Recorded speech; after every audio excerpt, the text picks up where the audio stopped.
Hi there, I'm Ben. I facilitate executive team workshops.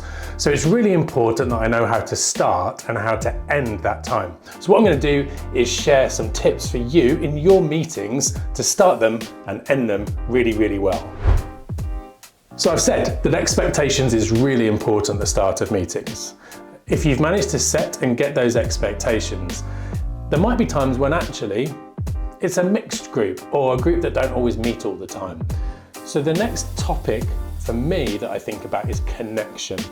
Do I need to connect the people in the room in some way at the start of that meeting to make it go more effectively? Often that's the case where you've got people that don't spend a lot of time together, maybe they're sort of from different teams, or ultimately they just haven't met each other that much before. You know what you're going to need them to do in the meeting is have a conversation. So how do you break the ice? Build that connection before you get into the nitty-gritty of the meeting. So here are some connection-related ways to start your meetings off really effectively. So whenever I go to my workshops that I'm doing with executive teams, I always take with me my pack of Big Talk cards. Big Talk being the opposite of small talk. It's a set of cards that have sort of conversation starters that are a bit deeper than, hey, nice weather today, isn't it? Or, God, the weather's been awful. So to avoid that, they are a great way to start. Now, I give a word of caution. Some of the Big Talk questions go deep. Talk about childhood or people that you look up to in your family. So you've got to be careful with how you use them. I would suggest, if you're using Big Talk cards, go through and specifically select the cards you want to be in circulation and used. Now, it can be that you just pick one and everybody thinks about an answer to that question, and then you go around and people answer it. Don't forget 1, 2, 4 all is a great way to manage that process. Or you might want to place a card at each position around the boardroom table or wherever people are sitting. And when they arrive, they get the card and you've already maybe put a slide up that says, have a look at your question, think about your answer.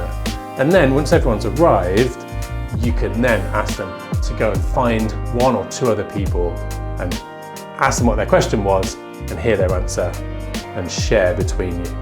One great thing about it is it also means that if people aren't all arriving at the same time, there's something productive to do with their time as people arrive. The other thing is that you can then get people sharing in pairs. Now, it's up to you as to whether you want everybody to share back or whether you just wanted to have the opportunity for people to meet a few people and talk to them in a deeper level than just showing updates on the weather and traffic.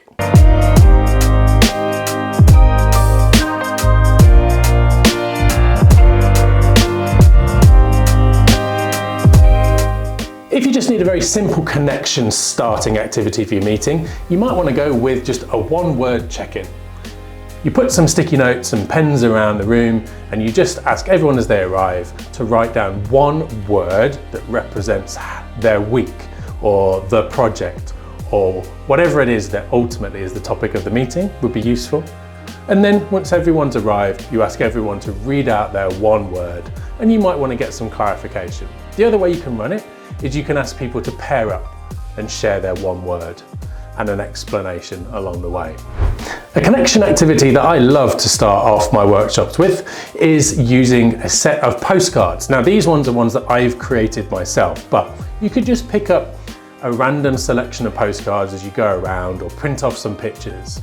You lay them out and as people arrive, you ask them to choose a picture that represents their feelings about, now again, whatever the topic of the meeting might be. So if you're meeting about a particular project, which represents your feelings on the project, or you might want to just go more widely to finding out how people are generally feeling that week. People go around, they select the postcard that really sort of resonates with them, and then you ask them to share why it resonates. Again, if it's a large group, think about using 1, 2, 4 all to manage the time that you've got for everybody to share. But if it's a smaller group, you can get everyone to pick their postcard and share back with the group. It's a great way to sort of understand a bit more deeply where people are at that point in time. So it is a bit of expectation setting, but also allows some nice connection to be built amongst the group.